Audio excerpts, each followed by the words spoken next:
legacy guarded by wisdom, not flaw. Build it stronger than you, let it outlive your name. So the love you leave behind don't dissolve in the pain. If tomorrow don't come, let your vision remain.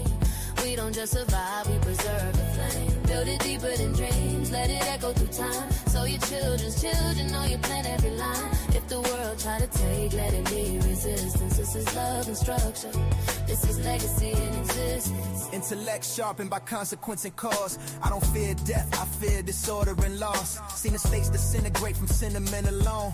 When attention ain't enforced, to get picked to the bone. You could love your kids loud and still fail them in silence.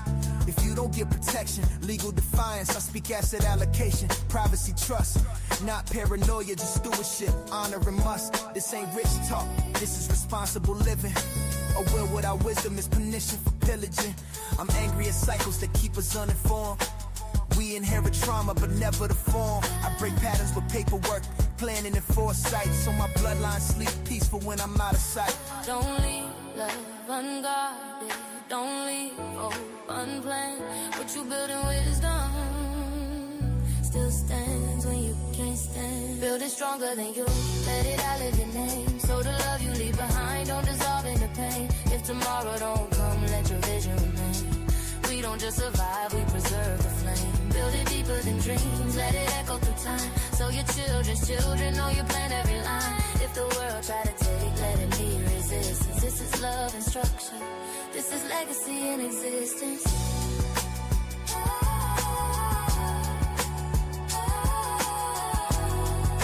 Legacy in existence, legacy in existence.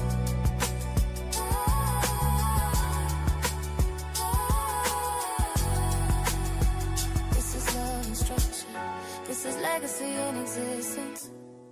Legacy ain't what you leave, it's what still works when you're gone.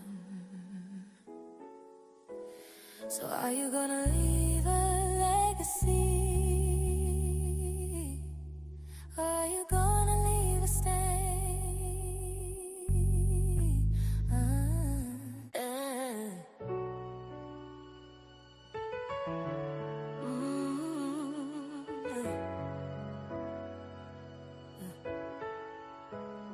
This ain't about flash,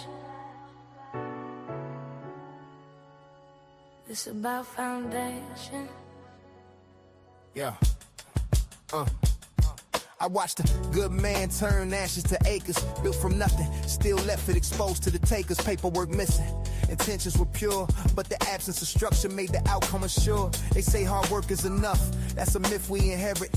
If wisdom ain't documented, then wealth don't merit. Probate eating the pie, while the bloodline wait. Generations starving off a patriarch's mistake. I don't rap for applause, I lecture in rhythm.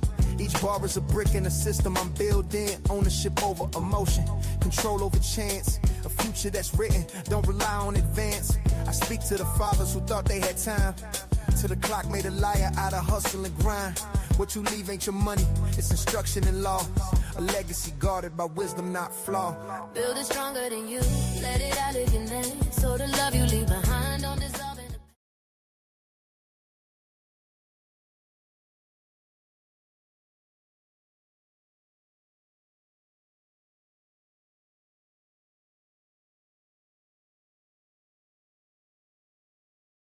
important to understand, where you come from so that you can plan for where you're going.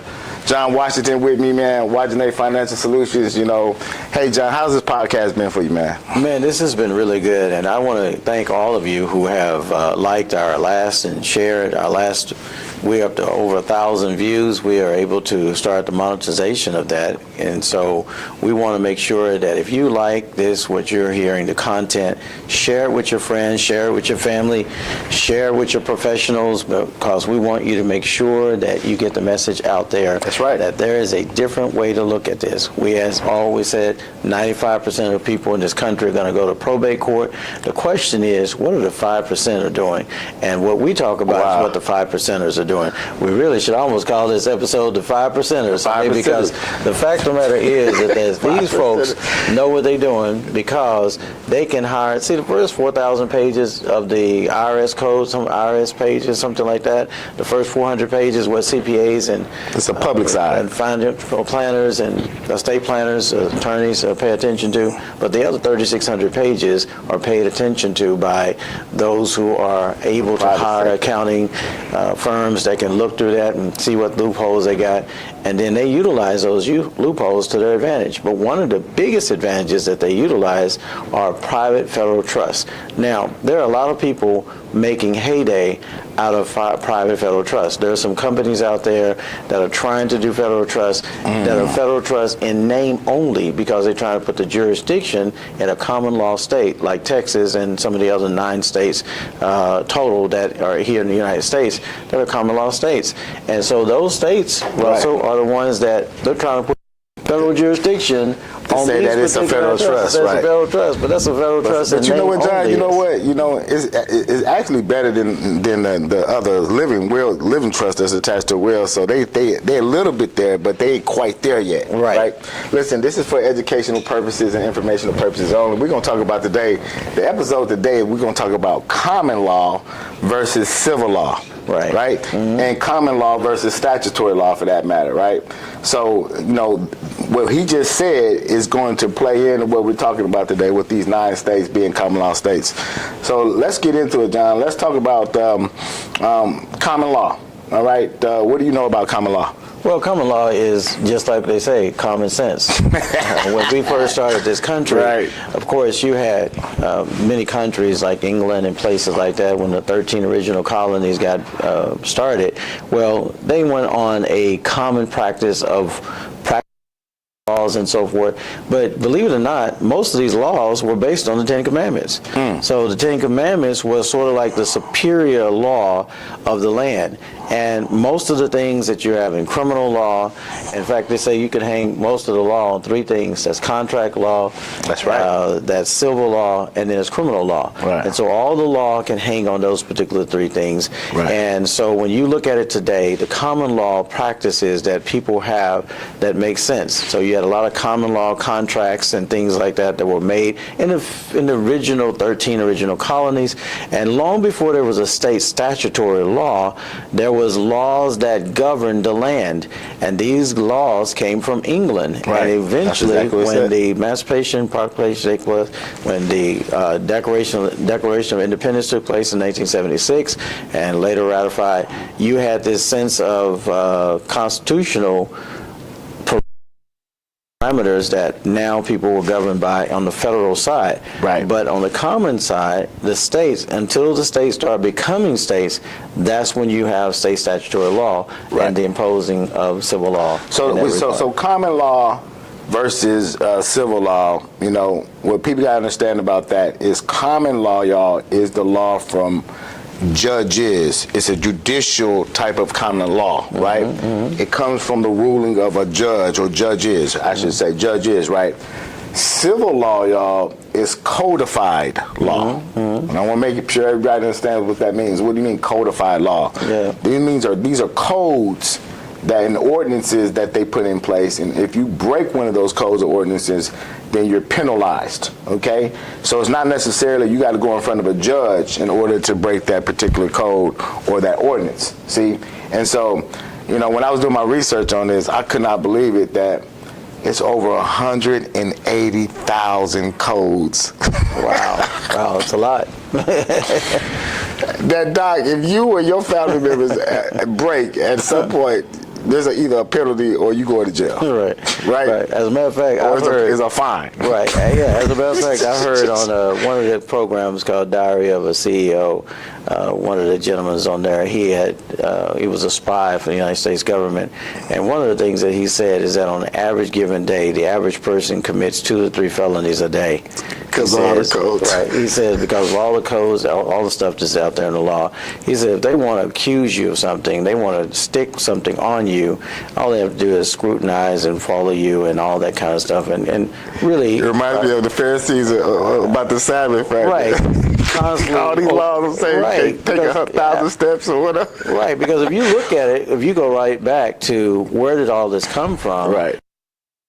Original biblical law, where they had judges, was when Israel was set up, and of course people in countries have always had various laws anyway. Right. But when you had the giving of the Ten Commandments, and then you had that being in the center of the Ark of the Covenant, but then you had the law of ordinances and the Levitical law placed in the side of the Ark of the Covenant, and those became the laws that govern the activities of everyday life. And so you had the Ten Commandments, and then you had the ordinances on the side. Right. And so that's why sometimes when people, even in the biblical sense of things, when they look at Colossians 2:13 through 17, not to get into the biblical side of that, but I'm just saying, when they say, well, blotting out the handwriting of ordinances that were against us, right, and made a display of them openly, and that they were nailed to the cross. Well, they're talking about some of the common law things that were instituted during that time that included ordinances of everyday. Well, that was some of the Mosaic law that was done away with at the cross. But the Ten Commandment law was not done away with, and that Ten Commandment law has survived through time, and all the other countries and governances that have created laws center around the Ten Commandment law. Right. So what do we know about stealing and killing and coveting and parental laws and family laws? And what do we know about how we treat the first commandments or four commandments, or our relationship with God? The last six commandments are our relationship with man. Right. And it is these six commandments that are in relationship with man that governs killing, stealing, lying, cheating, all that kind of stuff is all a part of now the civil codes that we see in very splintered factions and very specific details of most jurisdictions that you see throughout the country. And so now you got judicial law versus code law. Right. Okay? And that's what the difference is between that. But I want everybody to understand common law and contract law are really the same thing. They are basically under the same principles, really. And if you can go even a step further than that, you can say common law and contract law really actually mimics case law. Right. Okay, because case law basically, again, we're going to see it in the next category it has is about precedents. Right. Now, when you talk about precedents now, and this is what was interesting to me, is that common law is binding versus civil law is not binding. I did not know that. Okay. Right. Which means, basically there's no prior events that they have to actually preclude to make a decision on the code. Right. Wow. Ain't that something? Right. Because judicial is using a predetermined case or something either similar to close to that to kind of help make a decision on the case that they're dealing with. We see that with the Supreme Court all the time, right? Right. That's how we know we're operating under common law, right? Right. We're dealing with the justices that are doing that, right? And so when you start looking at that, when I looked at that, I couldn't believe that precedence, man. There's nothing to back. It's just basically a group of people can say, hey, this is what it's going to be, how we want it to be. Right. And you ain't got no no say in the game. We ain't going off no prior experience. It's just how you want to be, right? It's principles. They go along principles, and these principles are included in stories, fact pattern stories that say, hey, we have a set of laws over here, and the patterns that are now a part of the case law that says this is what this means, and these nuances and these rulers that judges to make those decisions. And that's what they call sometimes what they call, I think I mentioned DICA, judge-made law from the bench. So sometimes the rulings of a judge, in keeping with the principles of common sense case law that has occurred before, now comes up to the establishment of certain types of principles and precedences that says, hey, in this case right here, this is what this established. And so that's why you see attorneys in court often citing case law that examines this particular situation that is similar in scope and in fashion, and so it they rule in accordance with what is close and what is most common to what has previously practiced. Now, if it's a precedent, meaning that there is no prior precedence to this particular case. This is a new situation of ethical inculcation, I'm using big words, ethical kind of analysis, and they go through it forensically and say, okay, well, this actually, this means that.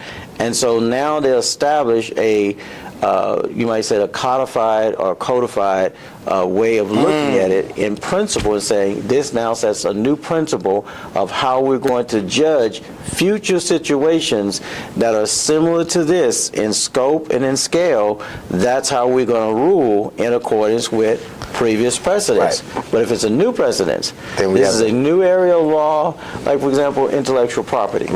Intellectual property and crypto, that's a whole new area. All that stuff is new areas. Exactly. So as our society grows, well, we have new laws that are formed, and watch this, y'all, new language that is formed. Ooh, that's it, John, the to language. describe those particular nuances, because you have new inventions, you have new patents that are developed, new trademarks that are developed, and so individuals we have digital creators now, we have a whole social media environment now, and so all these are new laws that become precedent because there's not been a previous type of establishment of it. So when you start talking about cryptocurrency, for example, how that collides with previous currencies of the world, it's a whole different ballgame. And so now you have to, so now you have to come up with a whole other set of laws. So, for example, in the United States last year, in July of last year, Congress passed what is called the Genius Law.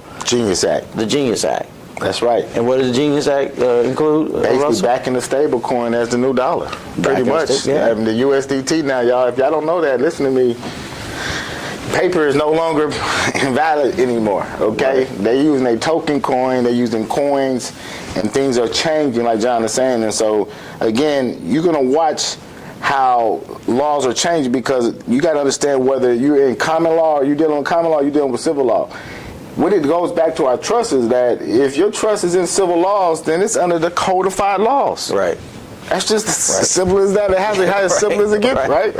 I mean, if you have a state trust, I think all 50 states have civil laws. They have codes. I have not met one state that don't have ordinances and codes. I mean, they're all over the place. You can't walk in this certain thing or this building, this.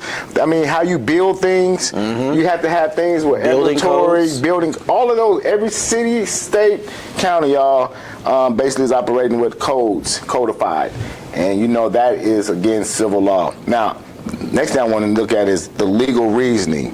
You said it's again civil law, right? That's civil law, So now we're talking about different categories when we come comparing common law versus civil law, right? We talked about the primary source. You know, one is judicial, one is codified. We talked about the role of precedents, right? One is basically binding, which is common law. The other one is not, right? And we're now talking about the legal reasoning, right? So one is inducive and one is deductive. And now that's what blew me away, right? So inducive simply means that it's by case, right? Which is common law. Okay? The other one is from a code to case. Like you was kind of just saying earlier. They're not basically, you have no previous human being or previous case that involving a human being. They putting a code up there, and they don't care what human being, whoever is involved with that. If you violate that code, you're violating the actual law in their particular actual mindset. So that's huge, and that's different when you're talking about planning your estate. You know, the more laws you put your family under, the more scrutiny that they're going to come under. Am I right? That's right. So if you can actually kind of put them in a place where they are not governed by codified laws, I think that's probably the best place to put your actual estate in. And so that's why we're talking about common law versus civil law here, okay? It's your option, it's your choice, right? A lot of people don't understand that is even a choice, all right, to even have, right? So rules, basically your legal reasoning mean one is inducive, one is deductive, which is unbelievable to me. Now, roles of judges. Now, this is the category when it comes to this, roles of judges, right? It says one basically is an empire, and one is under investigation. Lord have mercy. Which one you think is investigation, John? Out of common law versus civil law? I think the civil law Come on, man. is going to be under investigation, because when you have new situations and new circumstances, you have to be able to have some kind of principled way of understanding what just happened. And any new series of situations or circumstances are going to come under the actual analysis of what has already been established as the principle of what we need to look at. And the principle kind of gives the guidance as to how something will be interpreted or viewed or understood by the general public and by the common sense type of law. Right. But so that's where those two kind of blend or overlap a little bit, because one would ask the question, and it's all about questions. What kind of questions would be asked then that is detailed enough to scrutinize what is actually taking place? What is taking place in a situation of probate court, for example?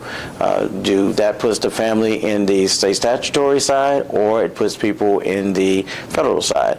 And so we're talking about common law, federal law, which common law and federal law are one and the same for the most part. Exactly. With the exception, and here's the exception why there's some confusion about why some attorneys try to claim that federal trust are in common law states, because there are 9 states that are common law states, and those common laws tend to blend with what the federal side of law says. However, there are still some state statutory nuances in the state laws that are codified for those particular states that govern how those particular trusts are going to be treated in their state.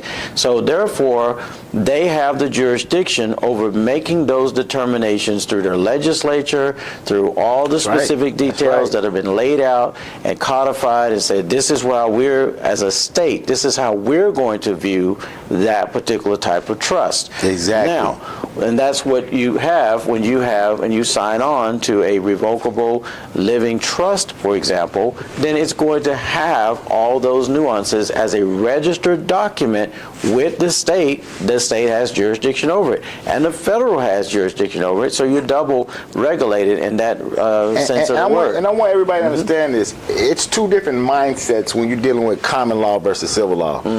I couldn't believe it said one of y'all is putting yourself in under investigation. They have an investigation mindset already, already like you done something wrong. Right. Yeah, we say innocent until proven guilty, but realistically, it's almost guilty until proven innocent. So you got to think about our forefathers coming over here, right? Our forefathers came over here to create an empire. That's what their minds, that's common law. Right. Common law says we got to create laws to create an empire. We got to create laws to make sure our people are better, or make sure things function correctly, right? We got to make sure, that's what the mindset of that is. Right. But then it clearly says, civil law says, wait a minute. John, you did. I think you guilty, man. I think you done something wrong. Matter of fact, let me put a whole bunch of codes. Cause I can't watch you every day, right? I can't watch you every day, but let me put all these codes around you, just in case. Right. I'm right, and you violate one of them. Sure. Doc, that blew me away, man. And poor Lord have mercy, boy, if our country was started on investigation, ooh, be tough. But y'all, our country was not started on investigation. Our country was started on basically building an empire. And that's what we want you to understand about your trust. You don't need to put your trust under investigation. Right. Thank you. And that's what you have when you have a statutory. That's what's happening. Type of trust. Because like in Texas, if your assets are over $2 million, right? Now there's a franchise tax. See? Right. That's a code that again, you're still in a common law state, right? And here's another what John talked about, these common law states. Now listen to me, y'all. This is so important. These 9 states that are common law states are not really trying to put their actual people that live in those states under investigation. I want y'all to know that. Right. Okay? This is huge, y'all. When you're not operating in that mindset, you're basically saying that, maybe we're watching every single one of our people because we're going to catch them at something. These 9 states are not thinking that way. I want you to understand legislation, because if you're operating under common law versus civil law, your mindset is different. Right? And so we got to take that into mind. No wonder, Doc, most of the people that retire, I looked this up, retire in common law states. Can you believe that? Right. Right. Because there's less code. Right. What are some of the common law states, Russell? Well, Texas. Texas is one. Texas is one. Hey, look. Is it Tennessee? I would die, John, right Florida. now. If I had to go, if I moved to another state and had to pay state income tax, I probably would pass out. Because we're so used to not even have to deal with, like, on the tax return, we don't even, state tax, what is that? We don't know what it is. We just run right by that. Right. But can you imagine Louisiana saying, oh my goodness, man, I got to pay state tax too? Doc, that's heavy, man. I don't even know if I could move from a common law state to a non-common law state. I don't even think I can do it, John. Right. So you got Florida. Why do you think people retire in Florida? Can't make this stuff up, y'all. Yeah. Florida. Less regulations. Texas, was it Wyoming, Nevada? Wyoming, Tennessee, Nevada, Alaska. Right. Man, them fishing people be going up there fishing for 3 months, make about $300,000 and come back home for the whole year. Am I right? Common law state, don't have to pay no state taxes, brother. And that's another thing about common law. Again, no state income tax. Wow. It almost goes back to now I can understand why investigation. Investigation says to me, like, man, y'all made some money, right? Let's see how much you made. You're under investigation. And let's see how much you made and where you made it at. And so here's a form for you to fill out, and we're going to check that form. And if we think that form was not filled out right, we're going to audit you. Doc, that's purely investigation. So yeah. And man, so what I'm trying to get everybody to understand is that you're putting your next generation. If you're putting them in state statutory laws and codified laws under the trust, you're putting them underneath them jurisdictions. They're now underneath those codes. Right. So Living Trust provides then an invitation for additional examination. And so when you get involved with that particular type of document or instrument that you sign off on and says, I want a revocable living trust instrument. Well, when you declare that by virtue of acquiescing or deciding that, hey, I can't make a real decision for myself, you're the attorney, you're the professional, you do it for me. And the attorney says, you got it, I'll do it for you. And I'll see you, oh, I'm sorry. He won't tell you that I'll see you in probate court because you won't be there because you'll be gone. It'll be your family members that'll be there in probate court that they are giving an extension of the invitation to. A first-class ticket, as we like to say, front row seat to come and watch the show. What show? The show between the judges and the attorneys as they rack up different fees for the services that they provide, because they are a business and it is a codified business that has been legislated in their particular state and accepted as a form of set of codes and ordinances and so forth and rules and that governs the behavior of the court, that governs the behavior of the activities that will come as a result of what document you have to present in the court of law. Wow. So that document. That's what blew me away, because one of the actual codes and laws in state statutory is that you got to go to probate. Right. That's the law.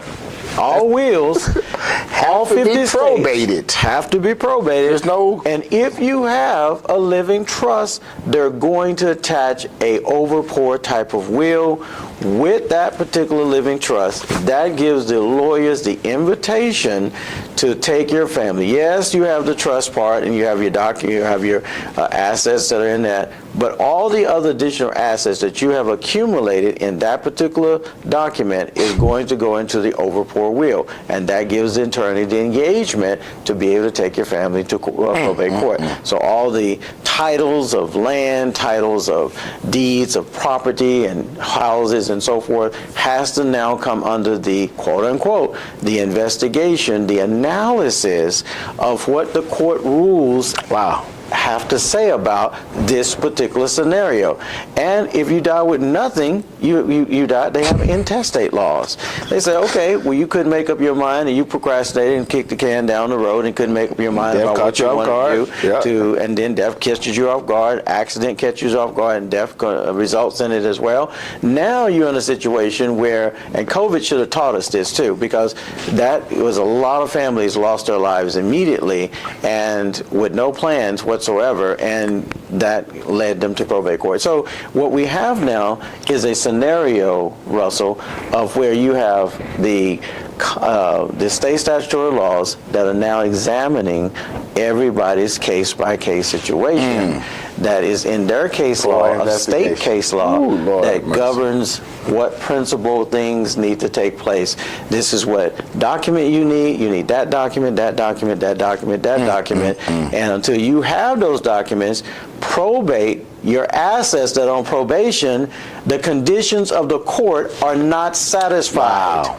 And until the conditions of the court are satisfied, you're not released from probate court until such time as those particular documents and those particular activities are done with the orders of the court.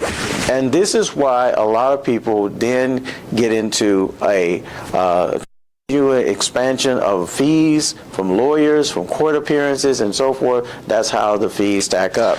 That's interesting you say that. You know, so when I was looking at this, one of the other type of categories they had comparing common law versus civil law was the contract style. This blew me away, dog. I mean, this stuff, man, you can't make this stuff up. Now, John, let me ask you a question. How many pages was your will? Like when you first got your will, how many pages can you remember? When I first got a will, I think the pages, it was probably at least about 35 pages at least. 35 pages. At least 35 pages. Okay. So what this said was, and how much? That was some years ago until we got our federal private trust. I saw a will the other day, 4 pages. Okay. Now, what this says blew me away. How many pages do you think your federal private trust is? Federal private trust got to be almost 100 pages plus. Right? Guess what this says? It says common law has long and detailed contracts. I'm not making this up, John. Right. Civil law has short. Right. Just to the point. To the point. Is what you got to do. Codified contracts. Right. Simply so, I said, man, you can't make this stuff up, right? So that means then, Russell, that the common law federal trust means that it has a collection of case-based scenarios that suggest supporting documents as well. That supports the fact that, hey, this is your situation, your privacy, watch this, your privacy is now respected because you have your own EIN number that is associated with that federal trust as opposed to that social security number on the state statutory side. So a state statutory social security number is not just an order of the federal government, it's an order of the state government too. Right. So that's why you have a state birth certificate of what state you were born in and all of that, and when you were born and all that. So those are all documents that are saying that, yes, you are a citizen of the United States, but you're also a ward of the state. That's right. As well. Right. And so, but when you have a private federal trust that is in its own EIN number that has used a non-grantor settler to establish it, something that a lot of CPAs, financial planners, and estate planning attorneys don't necessarily really get into the legalese of what a non-grantor settler is or even looks like. Most of them don't even know what that is when you talk to them. But the fact of the matter is that that's why Succeed sets up these types of federal trusts with our legal counsel, with Mrs. Ariel Comer as our attorney, to make sure that all the case scenarios are satisfied with respect to what your particular DNA circumstance is of your family. Right. So what lands you have, what properties you have, what assets you have, what investments you have, all those things have to be decided And they're decided with the kind of professional examination that puts you into a private contract with your particular federal laws and everything like that, that helps you to have a solid document when you pass away. You know, I asked her, I said, well, why did you put the jurisdiction in the trust agreement twice? Mm-hmm. She said, for clarification. Hey, ain't there's no question about where the jurisdiction is, Doc.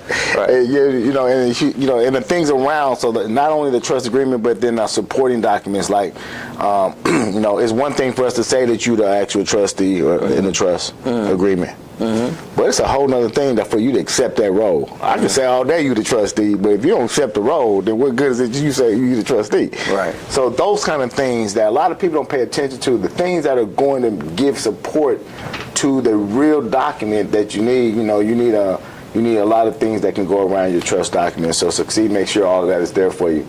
And one thing I want to say about common law versus civil law, it kind of reminds me back, the good old handshake business, Hey man, that good old handshake business, that's all we needed, Doc. We ain't need nothing really written on paper, man. That was common law. Right.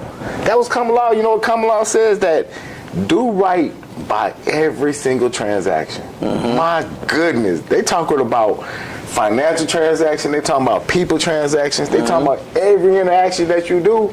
Just have integrity behind it. You know what the second law in common law is? Is teaching kids to do the same thing. Right. And that's it, Doc. I mean, if everybody governed themselves, making sure they respected each other, made sure they, treated every contract, every transaction as if it was the right thing to do, man. That's what common law is all about. And that's why it's not governed by all these sets of laws. Right. As you can see, our forefathers, as they wrote the Constitution, right? Mm-hmm. Right? They weren't writing it from an investigation standpoint, Doc. They were writing it from a freedom standpoint. Right. Am I right? That's right. Doc, they were not writing this to try to put you under scrutiny. They were writing this so that you could be free. And why the first thing on the Constitution says, guess what? No taxation. Right. Second thing, look, all that religion got to go. Why? Because we're not putting you on investigation saying, hey, are you Catholic? Right. Are you Catholic, John? No, not Catholic. If you're not Catholic, then guess what's going to happen? You see what I'm saying? Right. And we don't understand all that stuff that happened. And the last thing I want to say about this, did you have something to say? I was going to say fast forward. Right. Watch this. Fast forward, what y'all are going to start to see, and we're already seeing it, with the new invention of the cryptocurrency world, you also have the invention of the blockchain. The blockchain is going to be the game changer with AI technology going forward, because all the smart contracts now are going to dictate what happens in the future. So now you have a tendency of a hybridization blend of common law and that of civil law coming together. That's what blockchain is going to do. Right. Blockchain technology is going to say, more or less, is going to say, okay, you say that you did this transaction. Let's look at the code on the blockchain. Let's see if somebody verified that transaction. Right. When was that transaction verified? That's cold. That's hard, brother. That's hard. Yeah. You can't cheat the system no more. Exactly. Somebody's verifying transactions behind you. Right. So now you have a digital trail of every transaction that is done. So when you say paper trail, we used to say paper trail all the time because everything, documentation beats conversation. But documentation in a digital world tends to be a little bit different, because with smart contracts, that's where you're going to have all these data centers that they're creating all over the world, and all these backup electrical systems and so forth. That means that if the electrical grid goes down, that doesn't go down. That's right. Because if that goes down, then we lose all the smart contracts, we lose all the histories and everything like that those smart contracts are suggesting or built upon on that blockchain. So the blockchain is going to become the new internet of the future, where a lot of these smart legal contracts, even in law, the Westlaw. You put it together, Doc. Yeah. So Westlaw, all these different companies who have done forensic investigations, you're going to have AI doing its own investigation. litigation, you're not going to even hardly need a lot of law firms anymore. That's where this is going. The elimination of people, of human beings who have human error attached to their judgment, their circumstances and situations. Because AI plans to eliminate that. And you couple AI with smart contracts and blockchain, now in that sense you have this empirical gathering of data that suggests that, hey, you said what now? They have you on recording. You can go to that smart contract. Watch this. The day is going to come where you can go to the smart contract. The smart contract will have the voice recording, the conversation, everything that is attached. But John, that's common law. That's common law, right? That's common law. It's to do what you say you're going to do. Exactly. That's what common law is. Right. Common law is not lying or, you know what I'm saying, making up something about something that wasn't in the contract or trying to defy somebody in the contract. That's not common law. Right. Common law is just saying doing what you say you're going to do. Right. And if you don't, you say, I'm going to hold you to it. Right. You say, hey, well, I didn't say that. Right. Well, wait a minute. Let's go back to the recording. Let's go back. You say that again. You didn't say what? That civil law invited, man, I don't like this person. Right. So let me get at this person by just putting a false allegation against them. That's what civil law brought in. Right. See? That falsehood, right? That, you know, because it's not even on the contract. You didn't breach the contract, but now you he say, she say stuff. Right. And now no contract nowhere. Right? Right. But he say, she say stuff now, right? And now invites all these lawsuits in and see. Sure. And so, you know, how we segue in, because the last thing I want to say is that, you know, the origins is the last thing to ask. Where the origins come from? Where the origins of common law come from? Medieval England. Now, medieval England was in the process of switching from civil law to common law because they were so tired of being beat down by the civil law. Well, and tell me about this. So that medieval time. I'm going to go back further than that. See, because now that's what we are told in some of the common law modern day practices. Right. But you got to go back further. Right. Because before England, you have Rome. Before Rome, you have the Greeks. Before Greeks, you got the Medo-Persians. Before the Medo-Persians, you got the Babylonians. And before that, you had back to the Garden of Eden. So since man started recording, after the flood has been known to be, the first 1,625 years was, of course, the first world after the flood. And before that, you don't have writing of documentation. You know, what they say, prehistoric time means the time before writing. Okay, so after the flood, you have these different societies and communities that are developing. The Babylonian Empire is one of them, and with the Babylonian Empire and the building of cities and so forth, then you have to have governance in these particular cities of how they're run. And so by the time you get through the Babylonian, and by the time you get to the imposition of Moses and the Egyptians, and then you get all the way into the Mosaic Law and the Ten Commandment law being given, now you have a whole nother set with this whole Israelite thing coming through Egypt at the time, and then that codification of law continue to filter down through time and history. So this is all predated before medieval times. Right, that's all. So because civil law dictates. What's this? Dictator. Because the question that have to be asked is, well, where did they get it from? Right. You see, because they got it from somewhere. But the question is, where did they get it from? Right. So now when you see where they got it from and the originality of that, when you talk about origins of law development and civil contract and common law development, you got to go back, you know, to that portion of history. Now, of course, I don't believe in evolutionary, practices. I believe in the fact that there is change, but I don't believe in the fact that I believe in a creator God and that God created it according to the way He did. And so, all those of you, if you try to filter this through an evolutionary point of view, it's not the purpose of this podcast to go into the depths of details about evolution versus creation. But I will say this: in my understanding and my acceptance in the belief system of the codified law of God's Ten Commandment law, as it relates to law development through time, we come to today, even today, you look at the criminal law. What is a criminal law? Right. As compared to civil law, common law, and so forth. And again, what do we have?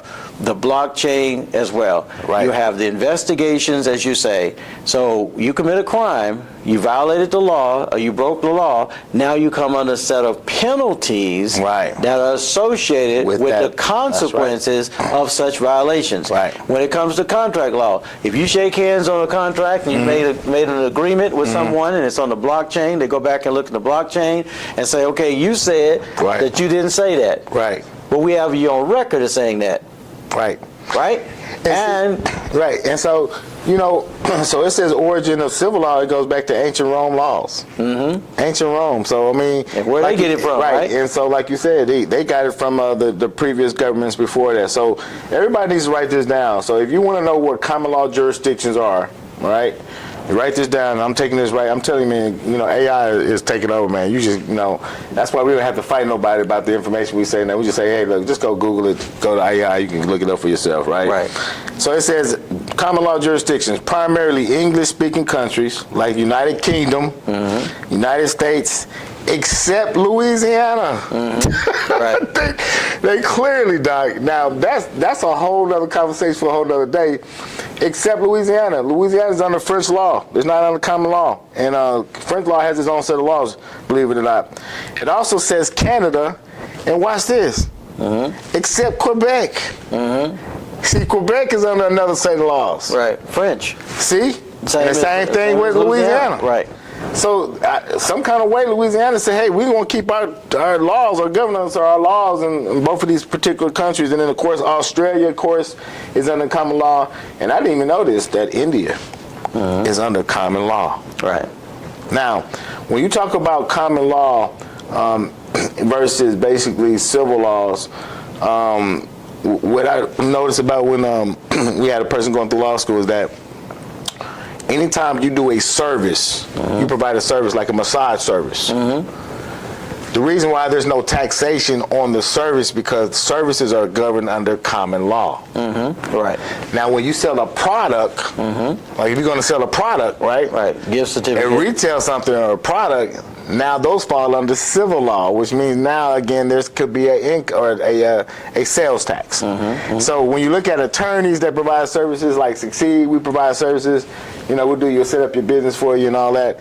Because we're providing a service, we don't have to charge you a sales tax. Right. And that's what a lot of people don't understand, the difference between common law versus statutory laws or civil laws when it comes to sales tax and how you have to actually tax people when it comes to your sales tax. But those are the main key ingredients that you need to know about common law and civil laws. And again, you know, your states that are common law and civil laws make a big difference. Last thing I want to say about the common law is that, you know, it says that civil laws are again in continental Europe, right? France, Germany, Spain, Latin America, Asia, and even Africa is under civil law. Can you believe that? Right. Okay. And then they said, of course, there's some hybrids, like you were mentioning. Right. And of course, the hybrids, of course, you know, are United States of America excluding, you know, Louisiana, and Canada excluding Quebec. Those are the hybrids. So we're a hybrid, y'all. I mean, we started off as a common law setting, which gives us the right to operate common law. But most people, I think, are confused because they don't understand, you know, there is a major difference between common law and civil law. All right. And those also have the overlap of religious law. Right. Some of the religious law That's right. that You're was right, John. originally developed, and when you talk about origin of law, the religious law was one of the laws that was the, you might say, the amalgamation or the growth pattern of religious law got into your more civil law and common law practices as well. So a lot of the laws of the world really started more or less along the lines of more like religious law, and then it just through time it developed into civil law because now you have because some places over there, if you still steal right now, they'll chop your hand off. Chop right? your hand off. Am I right, Doc? Some places over there. Surreal. What is this? Surreal law. Come on, Doc. You know, and religious law, Islamic law, and some of the things that are imposed in some countries, like Dubai and places like that. Various other. So I want y'all to know this. So they put civil law in place because they want to be certain. Okay, they want to be certain about how basically they are in control. It says common law is flexible. Did y'all hear this? I'm just reading right what it says. It says common law is flexible. Civil law is certainty. Because, again, you can see trial procedures. It says that on the common law, two parties come together to actually work out the situation, right? Right? That's real common law. So they're taking the common law situation from basically the civil law is taking that from common law. But what does it say on civil law? It says the judge takes an active role, Doc. Whoa. Right? In gathering evidence and questioning witnesses. That is the difference. So, in other words, as you can see, sometimes you can see a court where you see the plaintiff and the defendant going against each other, and the judge is staying out the way. Judge is there just to say, hey, you can't do that, But when the judge starts dictating things, it starts asking information and questions about you. And as we can see that when you go into a probate, y'all, that's what happens. Am I right, John? Right. It's not two parties going against each other. It's really the judge basically dictating. Am I right? He's the referee. He's got the secret whistle. Stop right there. Stop right there. Stop right there. You didn't do that. Right. You didn't do that, or you didn't do that, right. And you're under an investigation. So, y'all, that is a huge difference. You got to think about this when it comes to your estate. How do you want to be governed? Okay, do you want to be governed where you're under investigation, or where you want to be governed where you have freedom to actually operate how God has actually intended you to operate? So, y'all, man, this is a powerful, powerful, powerful podcast, y'all, because most people don't understand the difference between common law versus civil law. And the only thing with statutory law is that the statutory states have taken on the form of civil law. Right. And now they have codified their own laws. Right. That's why it's called statutory, because it's really according to their state. Right. Does that make sense? Every different state has different sets of laws. Sure. So they went from a civil law model to say now we'll have our statutory model, because our sets of laws are a little bit different from their state. Now we become statutory. It's still codified, but now a state can claim their own. Right. That's why you have, and that's why you have, when you have a living trust document, you have the set of laws that you have now acquiesced to. You have now surrendered yourself to say, I now want to be governed by these particular state statutory laws, and that particular attorney or CPA or whoever has set up your will or living trust is going to set it up according to your the laws of their particular states, commingled with your Social Security number, that gives them the legalese to have creditors and everybody else to get a piece of your particular state.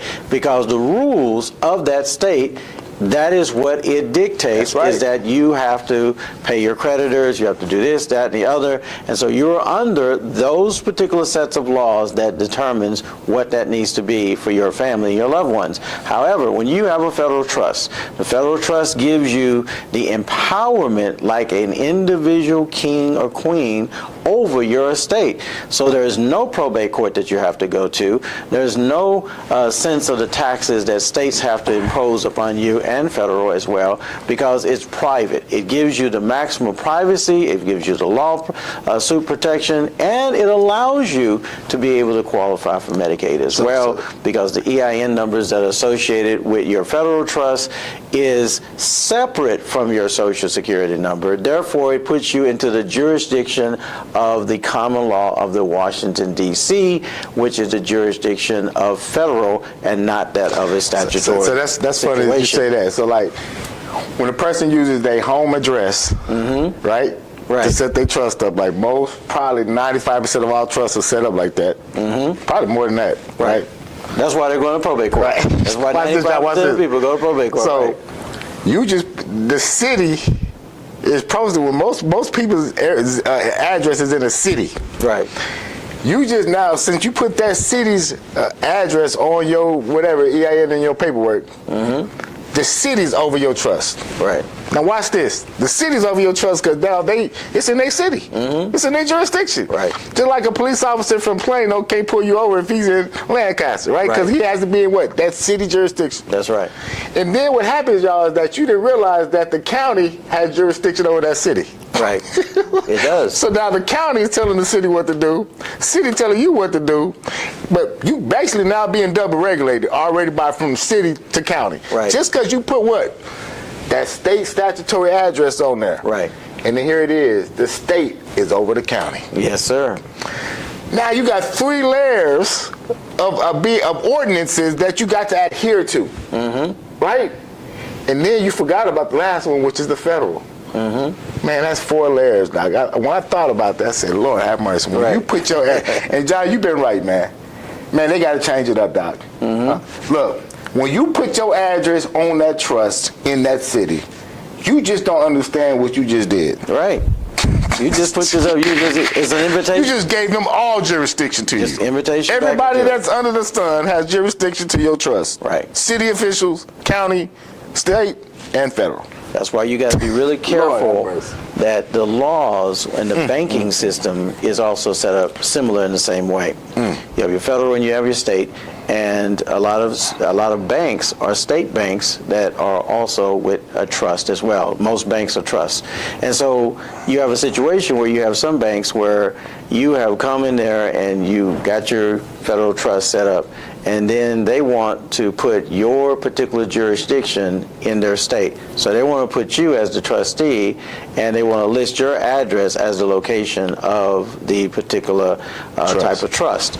And we, of course, we counter that with pandering toward the various banks that are in agreement to say, hey, look here, not only is the P.O. box which gives federal jurisdiction to a federal trust, is the location of the trust and the mailing address of the trust, but also the physical address of the post office is also the location of the trust. That's right. So that's going to maintain the federal jurisdiction of that particular type of trust, the federal trust.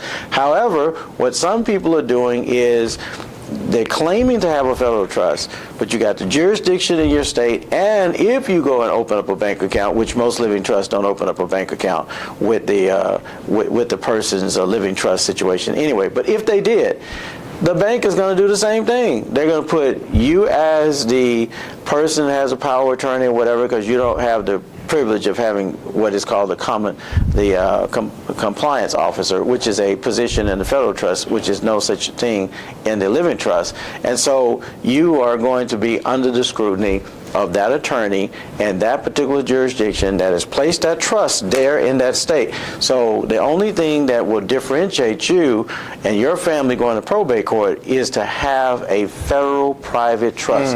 And that's what Succeed does, and that's what we're going to be talking about. And if you want to hear more of these details, Monday and Tuesday every week we have an educational call from 7 p.m. to 9 p.m. You don't want to miss it. If you want to get that particular link, call the number on your screen, 817-302-6777. That's 817-302-6777. That number is the number to call, and we will send out a link for you. It is a free educational class from 7 p.m. to 9 p.m. on every Monday and Tuesday. This coming week, we'll be at Black Wall Street up in Tulsa, Oklahoma, so we'll be broadcasting from Monday and Tuesday of next week from Tulsa, Oklahoma. And so we want you to take advantage of these particular educational calls. Invite your family, your CPAs, your friends, your estate planning attorneys if you want to, whoever. The fact of the matter is, it's a golden opportunity to learn the details about some things that you probably never heard of. You're like, a federal private trust, who knows, what is that?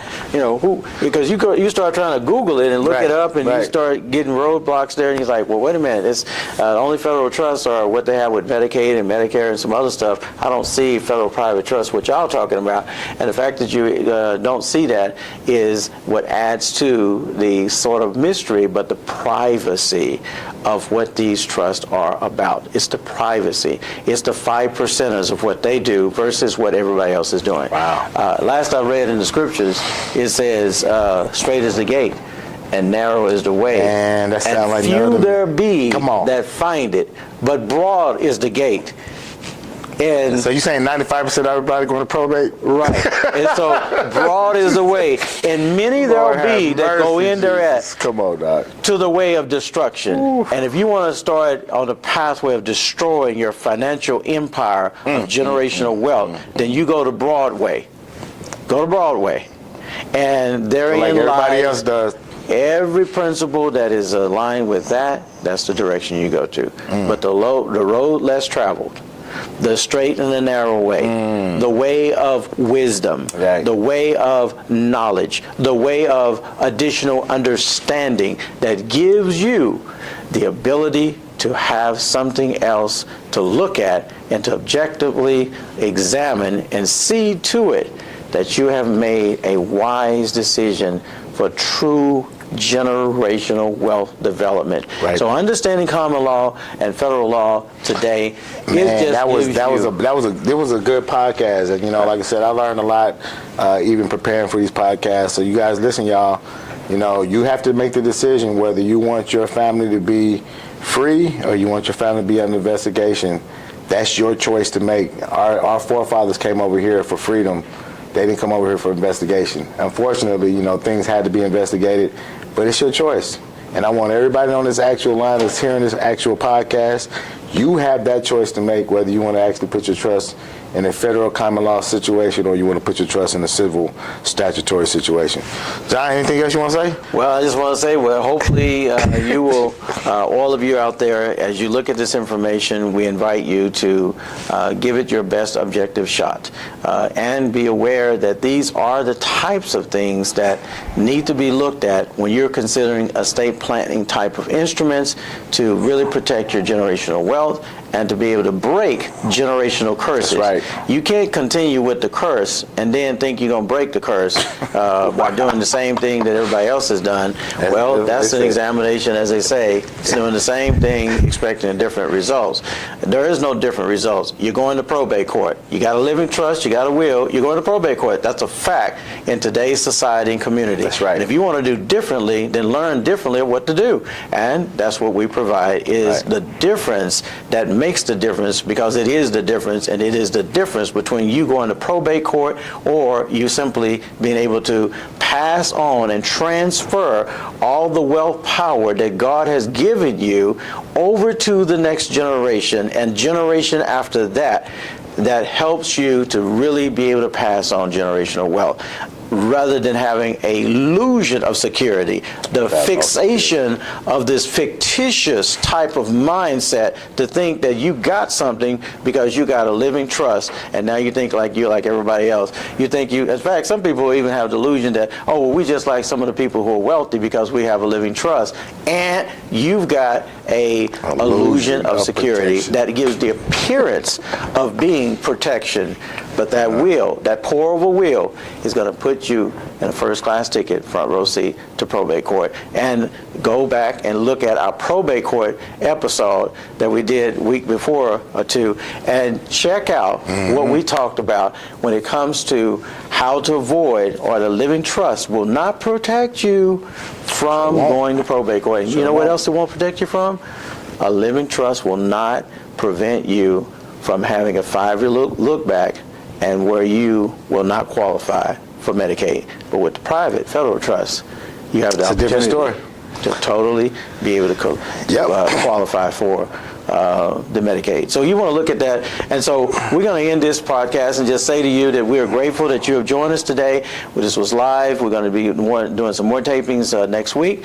And so we want you to pay attention to what we have going on, because we have some amazing, amazing information that you want to be having the inside track on so that you can follow what we're doing. So make sure you like, share, and subscribe to this particular podcast to continue to keep our algorithms going so that we can continue to spread this message that will be fruitful for you and for your next generation. So with that thought in mind, I want to have a closing word of prayer with you to just let God be able to sanction what you are doing as the maverick in your community. Maverick meaning looking for the road less traveled, looking for a new pathway to the success that your family needs to follow. Let's pray. Father in heaven, we thank you for your loving kindness, your tender mercies. We're grateful that you have given us this insight and this divine revelation of what needs to be said, what needs to be done in order to get our house truly in order, so that we can have the confidence that we need to know that we have purpose, we have the assignment, that we are in alignment with occupying until you come. And when you do come, you will find us faithful over a few things so that you can make us ruler over much. So we just pray and thank you for all that you have said, all that you have done, and all that you have led us to. And we pray that you will continue to be with every family who is listening in today, that their lives will be better, and that their lives will be more enriched with the information that they need to have a better understanding, better knowledge, better wisdom going forward for their next generation and their generation as they live. In Jesus' name we thank you. Let all the people say amen. Amen. We'll see you on the next one. If tomorrow don't come, let your vision remain. We don't just survive, we preserve the flame. Build it deeper than dreams, let it echo through time. So your children's children know you plan every line. If the world try to take, let it be resistance. This is love and structure. This is legacy in existence. Intellect sharpened by consequence and cause. I don't fear death, I fear disorder and loss. Seen the states disintegrate from sentiment alone. When attention ain't enforced, they get picked to the bone. You can love your kids loud and still fail them in silence. If you don't get protection, legal defiance, I speak asset allocation, privacy trust. Not paranoia, just stewardship, honor and must. This ain't rich talk, this is responsible living. A will without wisdom is pernicious for pillaging. I'm angry at cycles that keep us uninformed. We inherit trauma, but never the form. I break patterns with paperwork, planning and foresight. So my bloodline sleep peaceful when I'm out of sight. Don't leave love unguarded. Don't leave hope unplanned. What you build in wisdom still stands when you can't stand. Build it stronger than you. Let it outlive your name. So the love you leave behind don't dissolve into pain. If tomorrow don't come, let your vision remain. We don't just survive, we preserve the flame. Build it deeper than dreams, let it echo through time. So your children's children know you plan every line. If the world try to take, let it be resistance. This is love and structure. This is legacy in existence.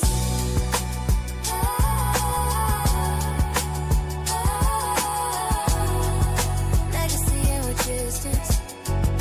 Legacy in existence.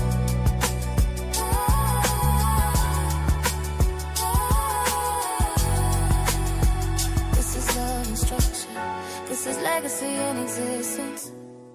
Legacy ain't what you leave. It's what still works when you're gone. So are you gonna leave a legacy? Or are you gonna leave a stain?